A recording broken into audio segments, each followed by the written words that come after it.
Hello and welcome back. So continuing on from the previous video on how to win friends and influence people, in part 2 we're going to go over the last 5 elements that I want to highlight from the book. So although we're starting at number 6, but for the purposes of this video we're going to start from number 1. Now in this section of the video we're going to highlight the chapter of how to win people over to your way of thinking, and we also will throw in 1 or 2 elements from leadership roles, as that doesn't really apply to all of us. However, we will highlight that. So the first point, or the first technique that Dale goes over, or the principle, how he describes it, and that is argumentation. And we are all guilty of falling into arguments from time to time, and it's going to be the biggest area of conflict in either the workspace or in your personal lives. The obvious way to win an argument is not to engage in it, but there's going to be a few techniques that we're going to need to be aware of in order to how to successfully avoid arguments. Well, I mean, that sounds obvious. We all know the best way to win an argument is not to engage in it. However, how do we do that with all the frustration and our emotions and everything that's attached to any kind of conflict or disagreement? It doesn't have to be such a significant as a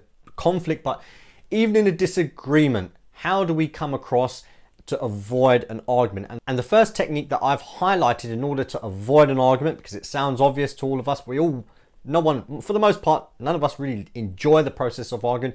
Even if people enjoy it in the process afterwards, they come away, they're probably thinking about it a lot, so we want to avoid that frustration. And the first way that I've highlighted to avoid an argument is just to be the first one to listen. And we highlighted listening in the previous video, but it comes up again and again. So the first principle, or the first technique to the principle rather, is simply listen. Listen to that person's point of view. It'll probably give you some ideas of how to respond on points of common ground, which is something that he does actually address. But finding points of common ground, or simply just listening to that person, and hopefully they'll be exhausted pretty soon, and therefore nothing will escalate beyond that. Second technique in order to avoid an argument is actually to welcome disagreement. That might come as a surprise to a lot of us to hear.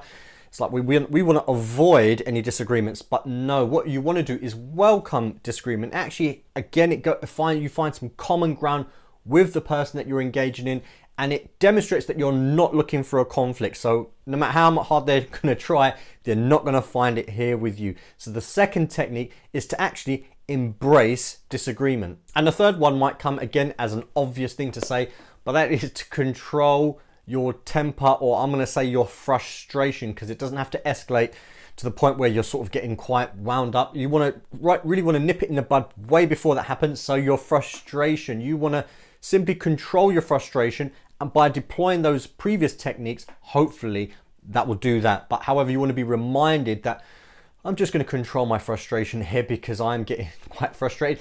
However, by simply listening to what I have to say, finding common ground, and welcoming disagreement. So welcoming disagreement, hopefully we're going to avoid that frustration. But by controlling your temper and by controlling your frustration, nothing's going to escalate beyond that into a full-on disagreement and argument. So the best way to avoid an argument is to not engage in it. Marcus Aurelius said that waste no time telling a man what it is to be a man, simply be it. So by setting yourself or setting the other person an example, then you're simply saying, look, I'm not interested in any disagreement with you. I'm not going to do that. So principle number 1, or number 6 in both videos, is to avoid an argument by not engaging it. And the second principle is all about first impressions, and that is highlighted in the book, and that is to begin in a friendly way. And again, first impressions are going to be huge and monumental in any of those interactions that you have with someone in the future. I've often found myself in situations where I've had an interaction with someone and I see him again, I'm like, you know what, I did not cast myself in good light with that person. And you try to change hopefully any negative impressions that they have about you. However, most of the damage is already done. So begin in a friendly way. The quote that I've written down in the book is by Abraham Lincoln, and that is, "A drop of honey catches more flies than a gallon of galls." But the idea is we want to entice people. So we want to start off with a good impression, and the way to do it with the second principle, and that is to begin in a friendly way. So we're always going to emphasize on how important first impressions are. And the third principle I'm going to highlight here today is a fascinating one. It's something that I'm going to continuously reflect on and try to put into all my interactions, and that is to inspire yes in the other person early on in the conversation.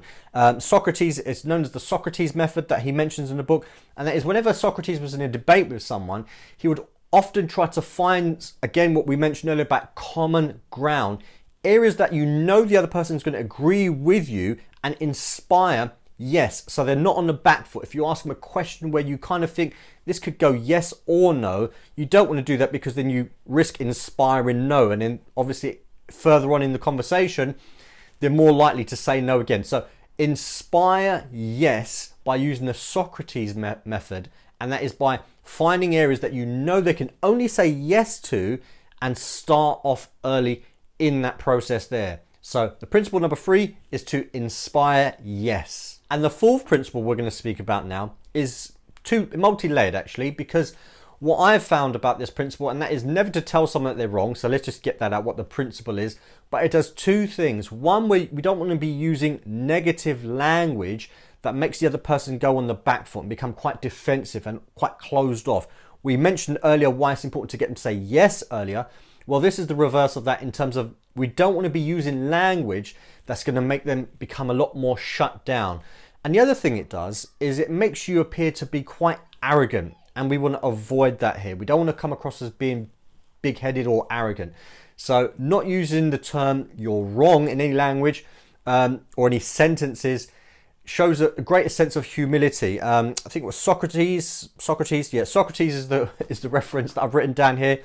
There's quite a few quotes on the whole idea of humility here. But the one thing I know, and that is I know nothing. So Socrates is obviously, that's something that he mentioned to his peers and his pupils, how he wanted to come across as being a lot more humble. So people are a lot more receptive to you when you have that sense of humility. And I will say here, there's a lot of, it comes across as being quite manipulative in these interactions, but you're not.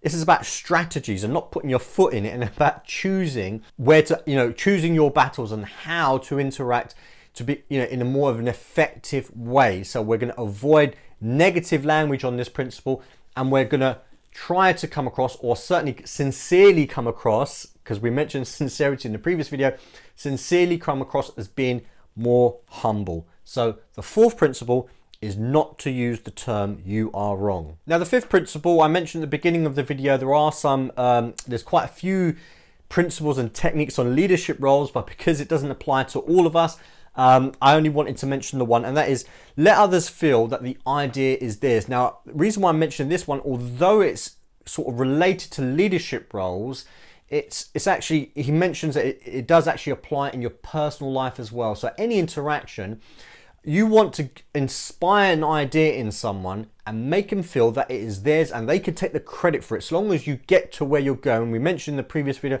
the whole idea of strategies with all of our interactions is simply to get to somewhere that you want to get to. And sometimes that might be, you might have to adapt that for strategy purposes, but you want to become a lot more efficient. So the idea of letting someone feel that the idea is theirs, let them take credit for it, that's fine, as long as we get to where we need to go. So the fifth principle is to let others feel, the exact quote is, let others feel the idea comes from him or her. So let them feel that the idea is theirs. So in summary, it's a fantastic book. I really highly recommend the read. As I said in the previous video, it's recommended by some world leaders and really successful people. I think Warren Buffett, this is like a #1 book that he always recommends on how to effectively deal with people. So it's a fantastic read. Now I'll have this book on my shelf for years to come.